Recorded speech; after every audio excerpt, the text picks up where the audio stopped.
11 or 11th Fast Okay, and there we Furious. go. So, We are live. I mean, so We should be getting a Fast 11 at some point. okay. Well, we need to figure out the naming because Fast 10. I mean, that was just so beautiful, but like, Yeah. Fasten your seatbelts. exactly. Right. Fast but 10 your seatbelts. What are we doing with Fast 11? Yeah. Okay, so what was I saying before we got cut off? So basically, there has been another live adaptation of Lobo. I like him better. The sci-fi original series Krypton, which is funny because it was made for TV. And the biggest Who's the actor? Do you remember? I don't know, but he did a Here, let me look. different accent for the character that I thought like it was like Irish in a way, and like he looked really cool. Because my biggest critique on Jason Momoa as Lobo, I think that's a good nickname though. Yeah. So we can differentiate. my biggest critique on him is that he doesn't have any powers outside of like any character The Rock would play in a movie. So he's strong. He can do literally anything that The Rock does in like Fast and the Furious. He doesn't, he like swings a chain or rides a motorcycle or like punches a guy. But like Lobo in the comics or Lobo in Krypton sci-fi, I don't want to say the comics. I know it's a different thing. But essentially this guy's just a tough, immortal guy and he doesn't do much for me. But like Lobo will do creative things with the powers because he'll get his head chopped off and then heal from it. Like he'll regenerate. So like he has like super regenerative abilities where he'll stick his hand through a force field, have his hand chopped off, and then regenerate on the other side. Things like that. Whoa. Okay. Like that's what he does in Krypton. And so, and he can talk while his head's off. Maybe it's a little Deadpool-y, but like Lobo came first, but it is what it is.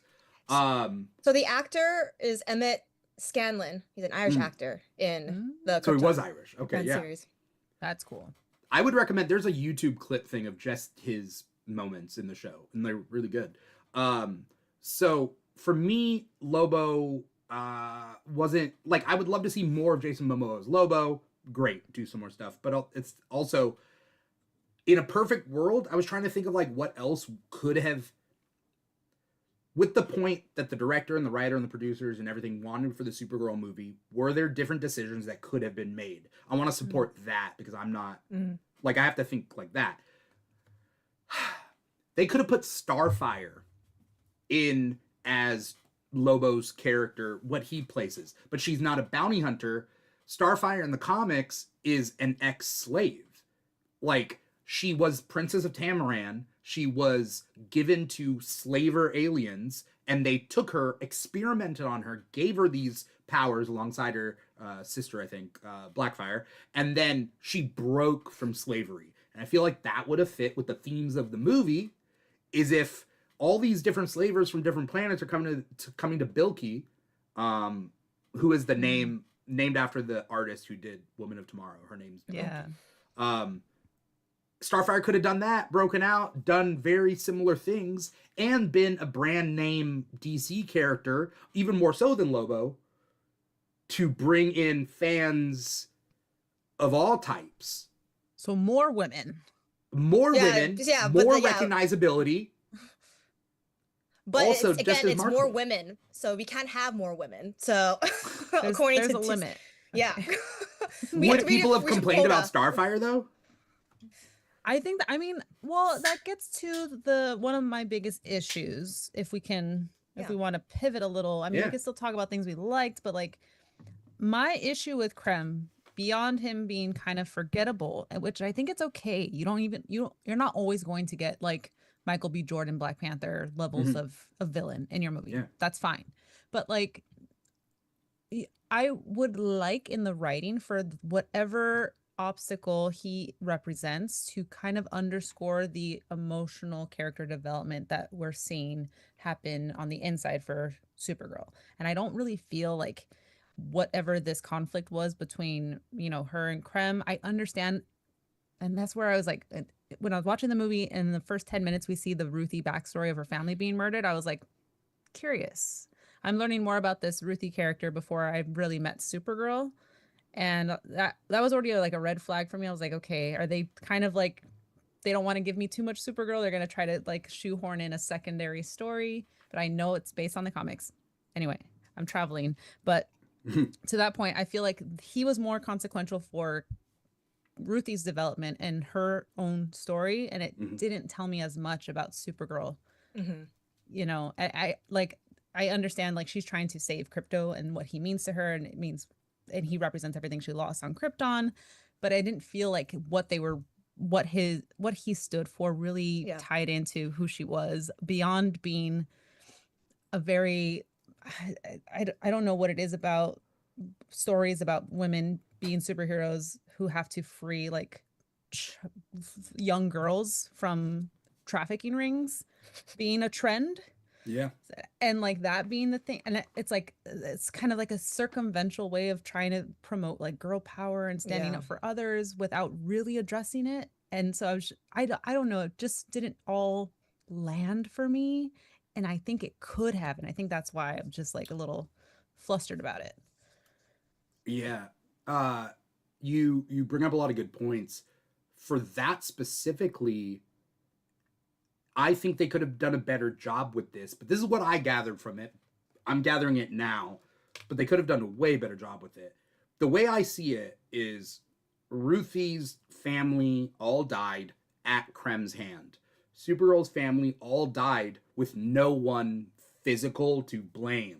Like, you can't punch a planet. You can't track down a planet across star systems and, like, enact revenge. But you can with Krem. They didn't really explore that kind of thread. But that, to me, is the thread that ties the two together, is that, like, at least you can help the person who has somebody to punch versus all the you can't punch cancer, right? Like, that her mom gets, right? She gets, like, kryptonite cancer, right? Like, you can't punch that, but you can punch Krem. But they didn't they could have done that way better. Yeah. I understand what you mean, Dimitri, for sure. I think I think it's a lot of just it could be therapeutic or a projection of what Kara was going through. Like, even though I couldn't save my family, I couldn't save my planet, at least I can save one person from a life that like she didn't deserve or like she couldn't like control. Hence why at the very end too, like Ruthie wasn't the one to end Krem. It was I think, Emily, you said in your review as well too, in your video, where it's like she took on that responsibility of carrying that burden so that Ruthie can like be able to just live her life, and that isn't more than enough to get back at Krem for stealing everything. Yeah. By the way, I mean, again, this show will have spoilers. That I actually give a thumbs up to that ending, by the way, because I'm sure there are going to be people, if they're not already complaining, that Supergirl did that, but I like that. She's not Clark. She's not Clark, and that's what I think makes it even darker, is like if you have that kind of value in other people's lives and you still choose to do that, how much it must weigh on you. And that's why she reminded me a little bit of like Joel from The Last of Us, in that like I've experienced this thing and it's too far gone for me, but I'm gonna do everything I can to help someone else out who is carrying all of that rage and hate. And I mean, I haven't watched the second season of the show, but I played the video game. Yeah. And that is such a harrowing exploration of like, of rage and violence and the cycle of it. And like, it doesn't stop. And I think like, I think you bring up a great point, Dimitri, of like you can't punch cancer. You can't punch these things that like took her family away from her. So it's really interesting to see Supergirl enact or choose to end Krem's life in that way and choose to perpetrate this like cycle of violence. It's like, it makes me more curious as to like, what's she gonna be doing on Earth now? What? Yeah. It doesn't mean she has to go full Punisher, right? Like, right. But like, Wonder what is Woman going kills. to be Wonder her Woman thought process? Yeah. Yeah. Marmar, did you have a... Oh, I was gonna say too, I was thinking about how Kara reminded me a lot of Joel from The Last of Us as well too. So I'm glad that you also said it, because I also in terms of, I guess, that archetype of kind of that jaded, kind of, even like the Logan in like the Wolverine, like kind of similar to where it's like I've lived so much life, I really don't give a I don't give two shits anymore. Yeah, you can say fuck. It's fine. Yeah. And then, but then there's still someone like with so much youth and innocence, and just I am kind of wanting to preserve that for that person.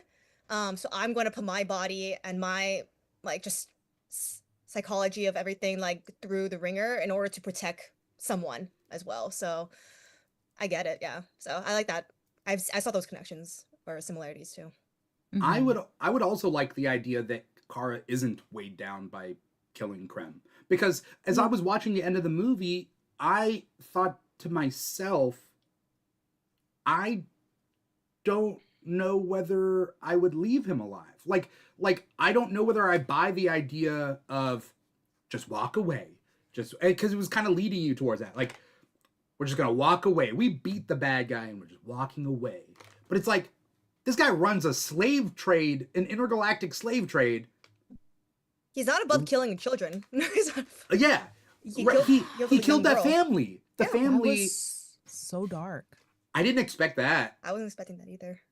I was like, oh, in that moment I was like, oh, they're gonna have another orphan, and they're gonna have like a little family they're gonna make, and then like and then she was gone. I was like, whoa, that was bold. Yeah. Yeah. So I don't blame her. She said exactly the reasons why she was stabbing him. One was for Ruthie, right? And then one was for Crypto. Mm-hmm. That's more than enough reason. I don't need her. I find it therapeutic that she was able to do that. Yeah. I hope she doesn't dwell on it more, because I don't think he deserves that, to live rent free in her brain. I have a question, and I think part of what I was really hung up about this film too is the action sequences. I felt like were hard for me to read. Yeah. And honestly, the movie I saw in theaters before this was a movie that was also an action movie that had a sex trafficking ring. Was it The Furious? Yeah, it was The Furious. I just watched The Furious, and the action was so easy for me I was like, also though, I did get really tired watching that movie. When the credits started, I was like, oh, my brain has been overstimulated for the last 90 minutes watching the fight sequences, but in a good way. But then to go into this movie, and I was like, I really couldn't read what was happening all the time. And I didn't like, was Supergirl killing all those other people, or was Krem the first person she kills on screen I couldn't even tell. Yeah. Like what, I didn't really understand why she was spending so much energy on everybody else. So I think I was a little confused as to her game plan. Because you said that she can kill, right? Like and she has, like, at least in the comics, she has. Yeah. Kind of. I'm trying to think of like actual kills she's done in the comics, but she's not against killing. She also is like, it's funny because this would never happen to Superman, so the Green Lantern ring is built on willpower, but there's a Red Lantern ring that's built on rage. So if you feel immense rage, you can access it, and it's very violent, and it's very like fire, lava kind of looking. And Supergirl gets the Red Lantern ring in the comics, and like, because she is full of rage, she is classically more aggressive and angry than Superman, but not in a Punisher way, but in a justice sort of way. Yeah. I can't think of any kills that she's done, because I think that, like, just like Wonder Woman believes in killing when necessary, she keeps it like holstered a lot, Okay. Metaphorically. So for like comic book people, is it like a big moment to see her actually like murder Krem? Like, is that a big I think deal? So. Yeah. I don't think it's a throwaway thing. I definitely think it is I am not my cousin. Like, it would have made maybe more impact if Krem knew Superman and he was like, you won't kill me, and she's like, well, I'm not Superman, and then but in this, Krem didn't know. I don't remember, but you almost pulled a Lord of the Rings there, no man can kill me, like, well, I'm not a man, Wait, when was that line? No.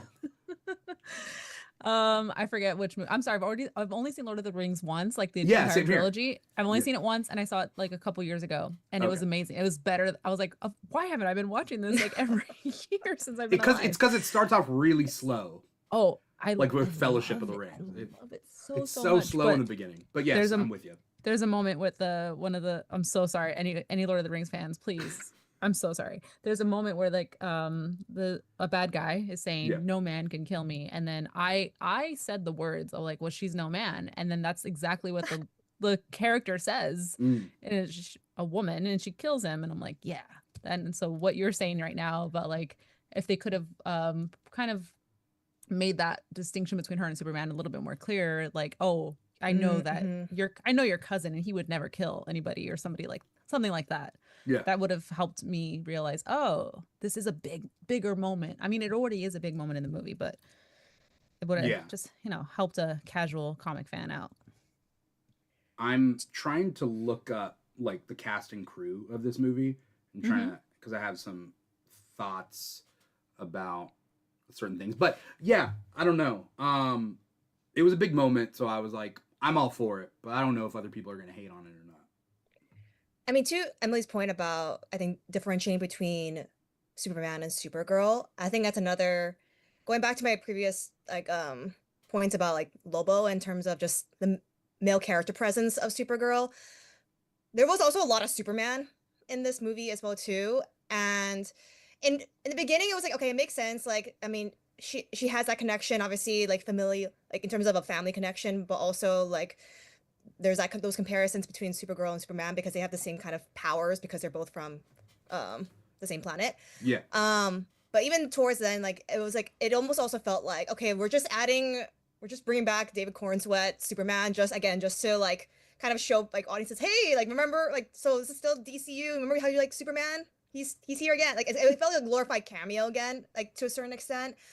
Towards the end, especially the last like scene, I was just like, I feel like they maybe tacked that on just to have that moment. And I guess you can go either way too, like if it was necessary to have that moment at the end or not.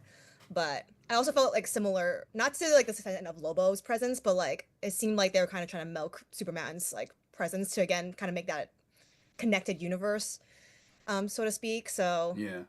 and then but then it kind of a detriment to Supergirl and not like having her exist as her own, but like still having that like ball and chain to Superman, when I just personally would love to just see her kind of exist as her own and just like without that like very strong connection to Superman weighing on her in this franchise. I think it was made more drastic, what you're saying, because it was non-linear, and not non-linear in a more simple way, which I'm starting to like formulate some ideas, but like non-linear in like we're in the movie, then we keep doing flashbacks to like her going to Krypton, going to Earth and whatnot, and like whether there might have been a more simple way to say the story, and it doesn't have to be chronological, but like I'm already thinking of like you open the movie with her sitting in Clark's apartment, very close up, looking at Crypto's tags and sad about it. And then it cuts to like what has happened in the movie, and then it comes back to like, oh yeah, Crypto's alive. Like, okay, maybe it was a little fake out, whatever. But like You scared me just now, and I knew how it ended. Yeah, and it's like, oh, Crypto died. Like we start the movie off with like she is sad that Crypto died. Why is she sitting down? Why is and doing things a little bit more simplistic, because I think they tried to reinvent the wheel and not reinvent the wheel so many different times that it kind of became muddy. Because there was a lot of yeah. time passed, right? Because like it sounded like, because when we saw her at the end of Superman, like she was going to pick up Crypto, but then they made a reference in Supergirl that she has been at Metropolis for a while now, but I don't know if that was after, like, yeah, so it was a little unclear of like, oh, so after Superman, she kind of just stayed with Clark, and then it was just Superman, Supergirl, like patrolling Metropolis, and then she just went away for her birthday week, which is like, I get it. You want to celebrate you. But yeah, so it kept like kind of having those appearances like of like Superman when he was like checking in and like kept calling her and all that. But yeah, it was just like just at a certain point I was like, okay, we're just kind of showing his face, kind kind of like pretty frequently, in my opinion. But yeah. Yeah. I totally hear that. Yeah, I'm a little confused on the timeline too, because like she was just on a bender picking up her dog at the end of the Superman, and now she's going on a bender again, but this time with Crypto. Yeah, it's a little hazy. I also found it interesting, the music in this movie. If we want to talk about it too, because when you were talking just now, Dimitri, talking about all the different things that kind of get muddied, it's like there's so many emotional stories. I mean, the loss of your dog, the loss of your family, Ruthie, she'd lost her whole family. Like her brother was murdered in front of her in cold, like it was a type of murder that's like this was, it didn't mean anything to anybody. It wasn't full of rage or passion. It was just like, well, you're just an inconvenience to me. And it was that, I feel like that's even more heavy sometimes. Wait, which murder was this? The brother of Ruthie's family. I have some thoughts about that. I don't understand. As somebody who didn't read the book just yet, I own it and I have not read it. It's on my list, but I didn't understand her family's lore with the swords and their weapons. So please, explain it to me at some point. But I think that the music to me really stood out in getting muddied with the different emotional arcs, especially when the needle drop for the middle comes on. I love that song. That song got me through so many hard times in middle school. That is like a middle school throwback song. You're stuck in the middle. The music video is amazing. It's like everybody's making out at a party and you don't know what to do with yourself because you're like, it's just such a throwback to a time and when you just feel like you are stuck in this transitional phase and you don't know where to go. And to have that needle drop in a big fight scene moment, it really puts the focus on Ruthie and her story, because I feel like that song and that moment really went to Ruthie, and we didn't get like a same kind of like big music moment for Supergirl. And that really crushed me, because Superman and like the theme songs and him coming out of the smoke and looking just like a symbol of hope in the sky with that music. I just wanted the same treatment for Supergirl, and we just didn't get it in this movie. People are talking about that needle drop moment, and people are hating on it. They don't like that.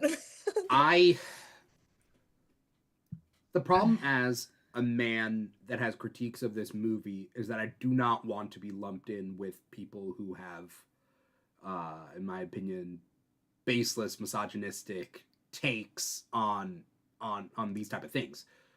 I also know that, there are people enjoying this movie that this movie is more made for than me, right? Like, I'm trying to like check myself before all that time. Was not a fan of that song and that choice and that moment.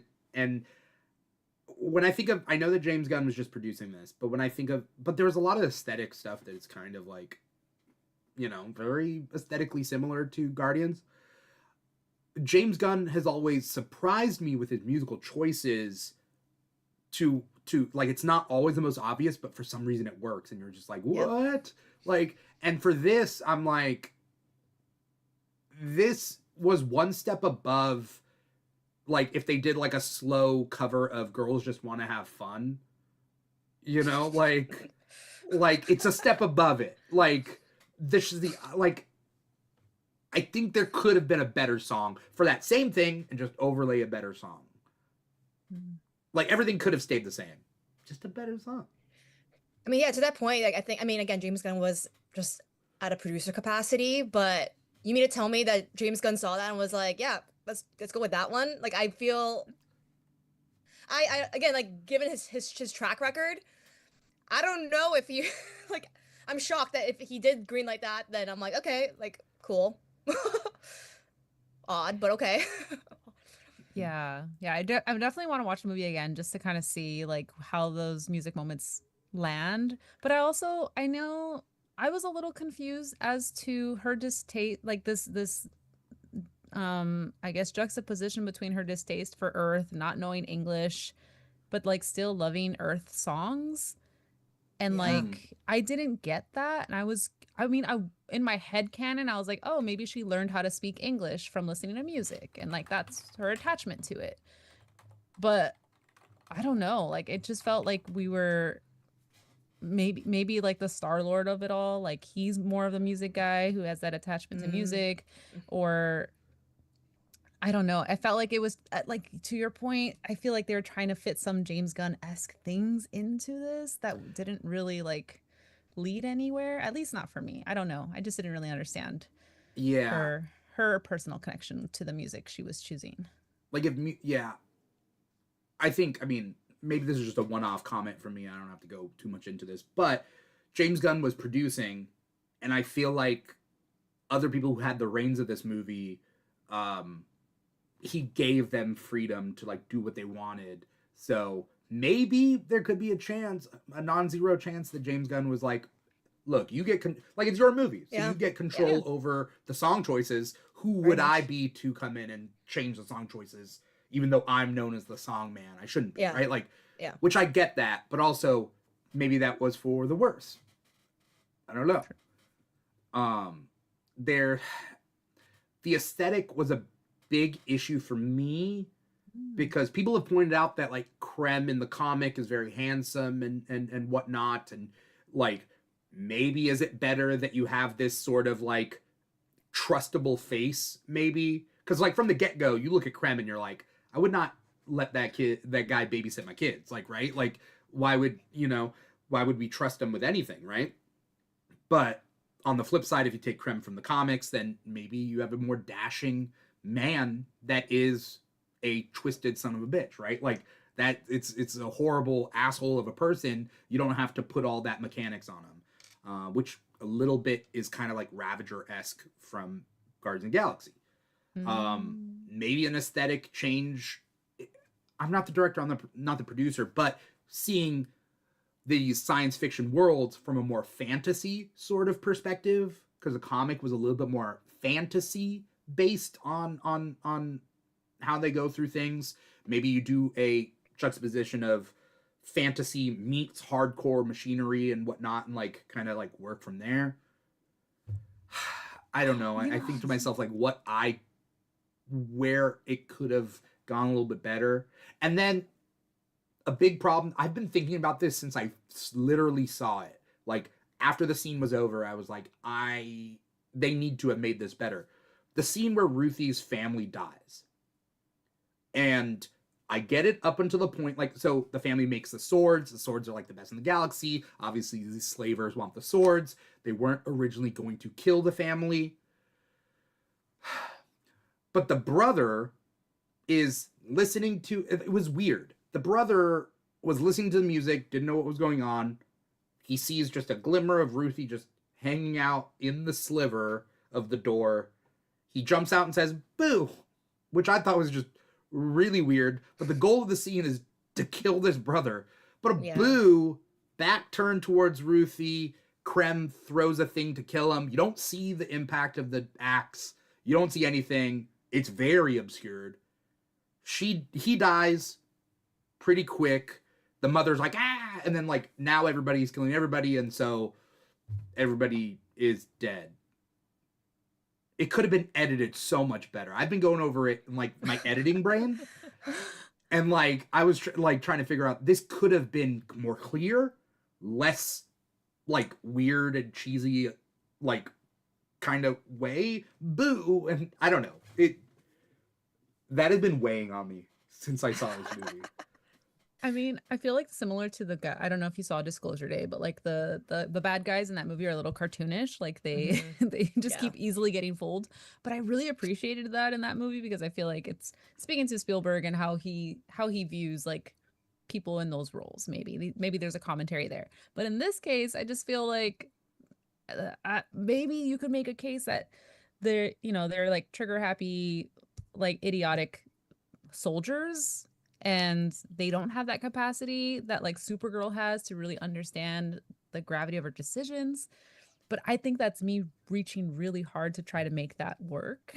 And to your point, I did kind of think that the way that her family goes down was a little like, it's sad theoretically, but it wasn't like devastating to watch. Yeah.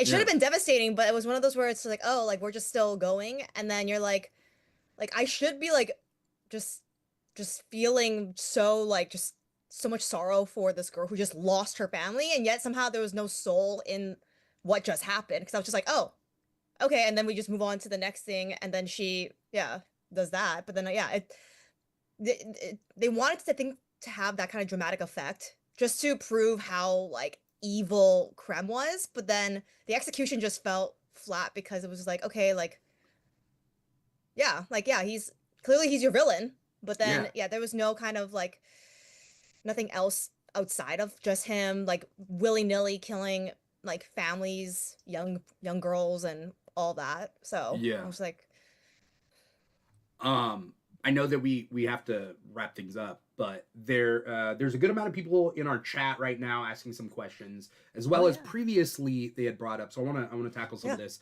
I forget who was in the chat. Johnny Dome. That's right. Johnny Dome was in the chat earlier, and I wanted to like bring it up later. But essentially, what news articles have been saying is that Krem was originally supposed to be way worse, instead of Oh. hinting at how bad he was, but he wanted Ruthie as a bride. He wanted bride, whatever you want to call it, in a slave trade. That he was supposed to be way more sadistic, but then at test screenings they decided to tamper it down. Part of me is wondering how much did they change after test screenings for this, because I feel like some of this movie was neutered a little bit. Yeah, I mean, Yeah. I think, yeah, because even like, and that was one thing that they mentioned, like taking these young girls as their brides, and then they have never really delved deeper into that. So I feel like if you were to add that detail, you have to really kind of just like take that and like kind of run with it, and then like, Yeah. but then yeah, at the same time, is it too dark and heavy for a PG-13 superhero movie? And in that case, then it's like, then why even mention it in the first place if you're just gonna give, I don't like saying taste, or just like just a tease of it and then never addressing it, because it is a very like heavy topic that like it commit to it or don't. Yeah. Well, they mentioned that Krem's species is all male and they reproduce Yeah. with the slaves. Right. Like, But then it's like, how do the politics of that work? Like, if they have Yeah. a female child, what do they do with that child? It's like, I don't know. It's Oh, we don't. interesting. Yeah. It's like I Mad don't know if Max we Light, you know? It's like, yeah. just watch Mad Max Fury Road instead, or Furiosa, if you really want like a sci-fi adventure about the politics of women having to exist in this patriarchal space. But don't try to Yeah. like tackle all of that in the Yeah. PG-13 sense. Like Marissa, you're saying, it's like you're only giving, it's like we don't want to show things that are going to upset young audiences, but you're going to give them a lot of questions, I guess, to ask when they get home. Yeah. So figure drawing 4912 says, I love that Millie is openly pro-queer. She is a very good actress. She seems down to earth in real life, but I regret watching this movie. I mean, it is. Don't Yeah. ever regret watching a movie, like good or bad. It's going to, it's like, you're like a block of statue, right? And you're just chipping away at what your taste is. And it's going to tell you what you like, what you don't like. And I don't feel bad about watching this movie. I think it's always important to watch things when you can and engage with it. Yeah. And yeah, Yeah. I just hope people have that. And if you liked the movie, don't feel bad about it. Yeah. Don't feel like, you can like this movie and it's okay. And it doesn't make you a bad movie watcher. I had a friend reach out and be like, I feel bad because I loved the movie. And I'm like, that's awesome. That means you're an amazing movie watcher, because you're able to enjoy something and cut out all of the noise of everybody else. So Yeah. What was I saying? Oh, yeah, I just judge movies on, did I spend money? Like, is it a waste of money and is it a waste of time? And most of the time, I'm okay. There's only one movie last year that was a complete waste of money and it was free, and waste of time, really. It was Tron Ares. Tron Ares was my worst movie of last year. And I went to an early screening event that was supposed to be fun, and it was not. Yikes. Yeah. I mean, yeah, to Emily's point too, I think at the very least, like, yeah, like you know what you like and what you don't like. And there's always something to, I think, take away from any story that you allow yourself to immerse yourself in. And so even if it's like a relatively bad experience, at least you now know, okay, like I didn't like that for XYZ reasons. So then now I know now moving forward, okay, what other stories do I want to um like invest time in and money in? So Yeah. I don't think anything would I like I don't truly believe that anything is a waste of time when it comes to a movie. Or even money if you want to go that far. But yeah. Yeah. Just like we complain about studios getting the wrong message of like, oh, I guess there shouldn't be any women-led movies ever, or female superhero movies ever. I think that on our end as viewers, we should also not get into that trap of like, I don't like the idea of superhero fatigue, because I don't think the problem is the genre or the stories or whatever. It's the execution. It's the lack of variety, right? So like the Suicide Squad was its own thing, and like you're getting different things out of different movies.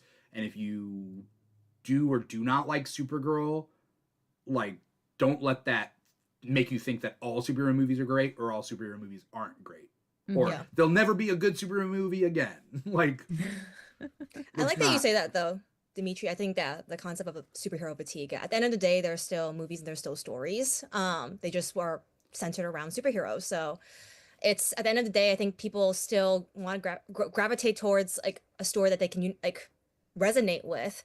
So whether it's in like a sci-fi world, a superhero world, even a rom-com, like it's, at the end of the day, it's like about, it's telling a story about the human experience. So yeah, I think, but I like that, the way you put it though, with superhero fatigue. Like it's a different way to frame it for sure. Yeah. More controversial stuff. Hunter Iggy 2762 brought up, not on the fault of Hunter Iggy, but what are our thoughts on Snyder Bros and Chud's review bombing the Supergirl movie, attacking Millie Alcott on the internet, calling her Chaka from Land of the Lost, that sort of negativity. Okay, old. Yeah. Well, that's what some people were doing, and it was like Land of the Lost. Land of the Lost. Whoa. Such a weird. Deep cuts. I know. Yeah. I'll jump in just on the Snyder Bros thing, and the fact that like the Snyderverse is over.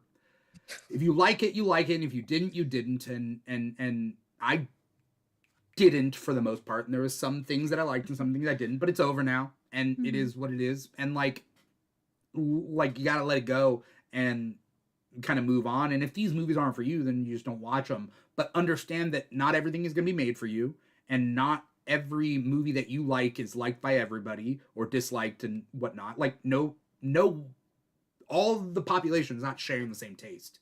And yes, a lot of this is a matter of taste. So you just kind of got to move on. But the misogyny part, I'm sure, I'm not going to speak on that part, but like if you guys want to. I think it's just exhausting a little. I mean, of course it's exhausting, but I think as not just a woman, but someone in the film space, I think sometimes seeing people's comments on movies, it's more of like, did this movie reflect my worldview, and did these characters act in a way that I would have acted if I was put in that situation? Is everything realistic? And I think everyone is just too tied to having things based on reality, and reality is shifting all the time, and your reality is going to be different from somebody else's. And if you're not able to actually walk into a movie theater with a kind of empathy to see someone else's point of view and someone else's experience, and movies are a very collaborative medium. There's so many forces. Like, it's not just the writers, directors, it's costume designers, the people, the actors who are making these choices to bring these characters to life.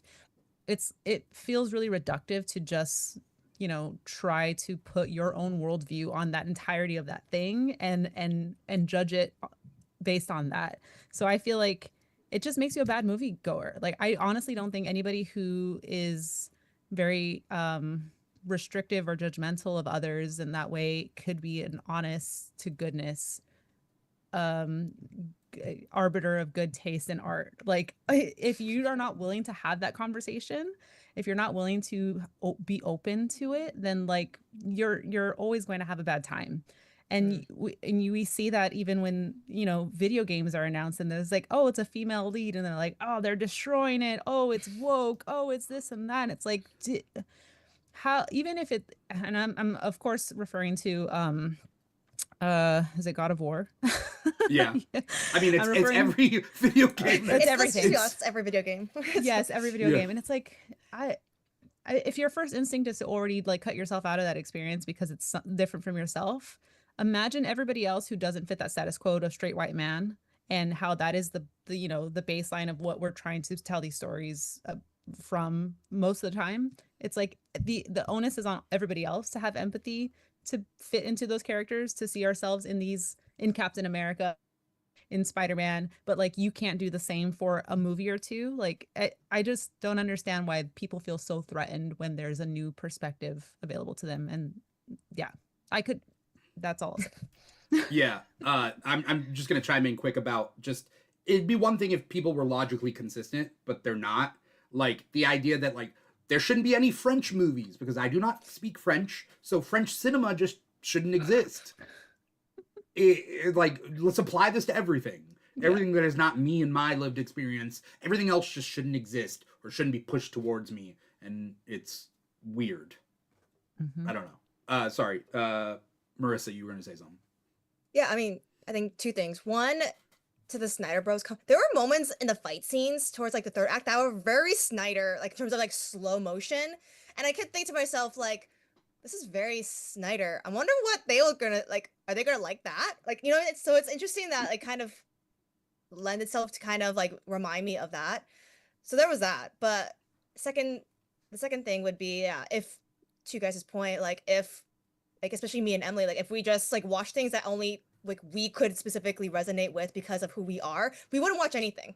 Like if we would just not engage with anything. So the concept of straight white men not like understanding that concept and being like, yeah, we wouldn't have anything to watch if that was like the logic, like that's the rationale like to live by. So yeah, you're so right. We should start a podcast where every week we only review the things in which there was a lead that looked like us, and if there wasn't, we just stare at the wall for an hour. Also, I think it's an added thing that people are complaining about Millie Alcock's looks. I think it's the idea that like women will never be good enough. Guys, do you know how many ugly male actors there are? Like straight up uggos, but they're so good and charismatic, and they can act. That like, I'm being so for real right now. Oh, yeah. I watch 80s movies, and sometimes I'm like, so many. Everyone is so kind of ugly, but just like realistic looking. Like, you know, they look real. But they have so much charisma and they're acting and they're having so much fun. And it's like, wow. Tell me tell me you don't know how to talk to women without telling me you don't know how to talk to women. Like, it's like every time there's a female casting as well, it's like, do they look like the character? Like, that is such a big, but it's really not that. For them, it's like, it's such a subjective like point of view that they are coming in with that casting. It's like, okay, well, like, Millie's blonde and Kara's blonde. So yeah, but then they're also like, but they're not specific. It's like, well, clearly you created your own version of whatever you want this said character to be, and if it's like remotely deviating from that, then it's bad. And it's like, well, that's what you create in your head is not reality, or not like doesn't exist in this reality. So that I never understood that, and it's usually specifically female casting, especially like people of color, like as well too. Totally. Don't understand.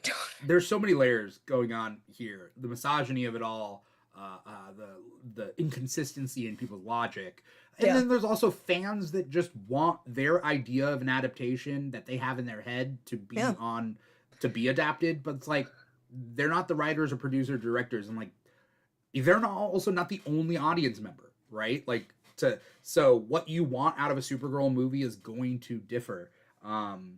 Like, I try to think about that for myself and like take things in stride, you know.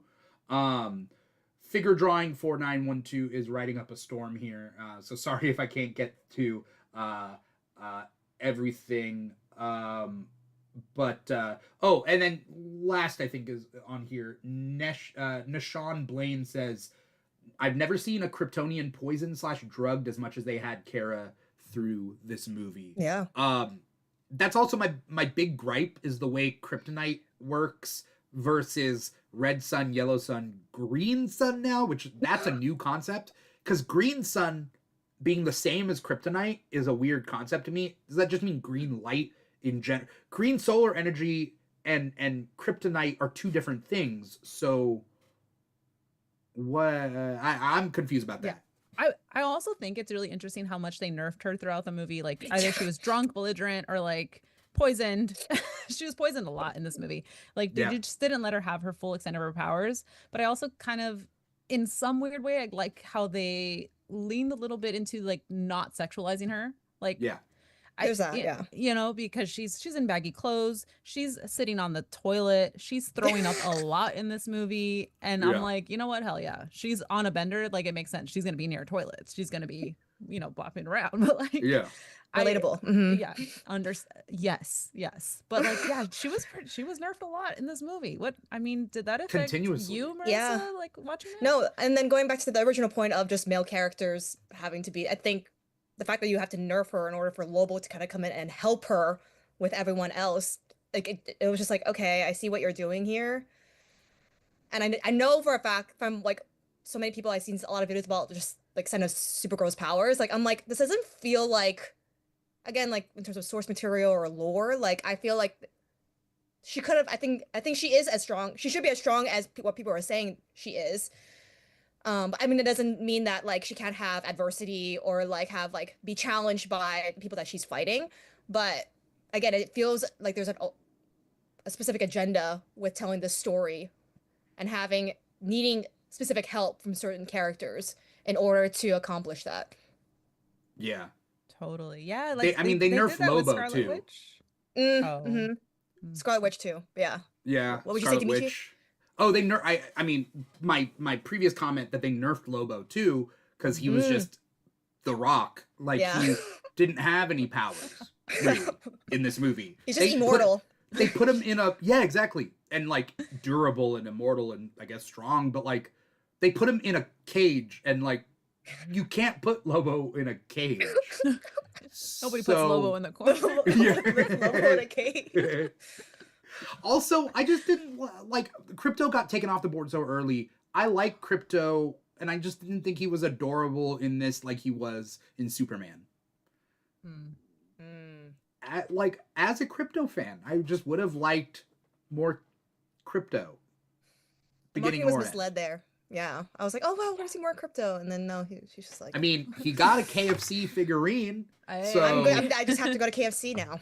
Yeah, they're blind bags though, so I have so many extras. Oh, wait, what are the other characters? Did you get a creme? No, they purposely don't have creme on any like stuff. It's Lobo, it's Ruthie, it's Crypto, and there's two Supergirls, one with the jacket and one without. Okay. I didn't get the jacket one, but I got the regular one. And I kind of stopped there because I kept getting... There's a lot of Lobos. I feel like they purposely have more Lobos. But they're blind. If you're looking at toy sales, he had a lot more accessories. He had the motorcycle. He had all the weapons. Yeah. Again, I think putting Starfire instead of Lobo would have been a better choice. And tying in with the themes of the story. Yeah. But that would have been too much women, and then the male fans would hate that. So, but look, I know that a lot of male fans are misogynistic, but I think that they would complain about specific stuff about Starfire. But I think that they are, in theory, pro Starfire because it leads us towards Titans and leads us towards. Also, she's gonna be hot. She's gonna be whatever they put her in. So then men are just gonna be like. Okay. Cool. Yeah.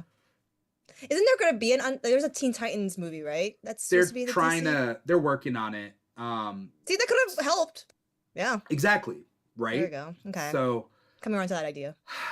There's a lot going on with this and what it is. So I guess before like tying this all together and as we close up, do you feel this movie with our ratings that we have spoils any further DC properties? Does it poison the well for like Supergirl coming back in a later capacity? How does this affect DC going forward? You can go, Emily. I think one of the promising aspects is like yes, there was a lot of Superman in this movie, but it was still mostly a standalone film, and I think that's a really promising thing, outlook going into this new string of superhero movies, that they're not all like tied together. You don't have to be so reliant on the plot of the last thing, and so I hope that that trend continues. I'm really sold on Millie Alcock as Supergirl. I think I'm still really into the DC universe. I'm really excited. I just. Mm, I don't know. I just want them to have more fun with these things. If you take Yeah. one look into the panels of the Supergirl Woman of Tomorrow book, and you see the colors and you see the expression, then you see, just it's more high drama. And I think we're really afraid to be high drama. I think that's very westernized storytelling. It's like we like to be grounded in reality and gritty and dark, and all of our gang of villains look all the same. Like, you showed me a picture of Krem in 5 years, I might not remember that he's from this movie. Like, Yeah. I want us to get a little bit more fantasy, like to what you were saying earlier, Dimitri. Like, I want us to be a little bit more fantastical and colorful and bright. So I just hope that as we continue, we take bigger swings. Yeah. Yeah, definitely. Marissa? Yeah. I agree with what Emily said too. And to add on there, I don't think this deters me away from whatever is upcoming for the DCU. If anything, like comparing to the MCU, like there are some movies in the very beginning that honestly the quality of like phase one, phase two is on like very similar to where Supergirl is now. Like if we want to talk about Thor 1 and Thor 2 were like not the greatest. And then they learn from those mistakes, and then there's Ragnarok. So it's like there shouldn't be a fear of just because the first movie, especially first woman-led movie, didn't do well, that doesn't mean that we can't improve upon it for future movies, especially if like there's a lot of consensus around the casting of Millie and like wanting Supergirl to be around.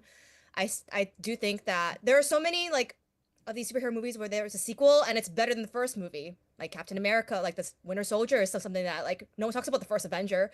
And then Yeah. so like to that point too, it's like I think we should give it another chance, and I hope the studio gives like another chance too. And if not, then like I want to still see Supergirl to some capacity in this universe. So Yeah. I mean, people are comparing it.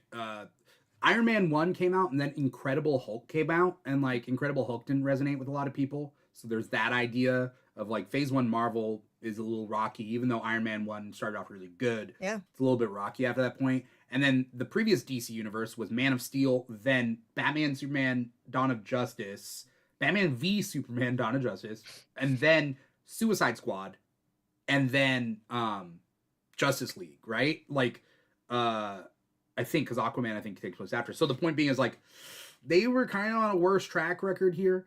And then what we have to look forward to coming out of DC Studios is Lantern's show is next. Then Clayface the movie. Those are both this year. Next year we get Man of Tomorrow. We get Creature Commandos season 2. oh nice. And I don't know what else is next. So there's still a lot of properties to come out, and like I think it's too early to judge DC Studios off of this, where I also think this was very middle of the road. I don't think it goes one way or another to spoil everything. We don't have to eject just yet. Yeah. Stay the course. Also, one elephant in the room we didn't really talk about, and I don't really know too much to even say more on it, but it's just the fact that like, the Warner Brothers buyout in DC and all of that, that's also going on in the background. Like, I'm just hoping that we don't lose all of this altogether. I really want more DC things. And people like you said, it's not superhero fatigue. There's always stories, and there's, people really gravitate towards these things, and I really enjoy them. So I hope they keep coming out. Yeah, definitely. I want to shout out an ex-college professor that I had, David Peterson, and his wife Jessie Peterson. They are linguist professors. They did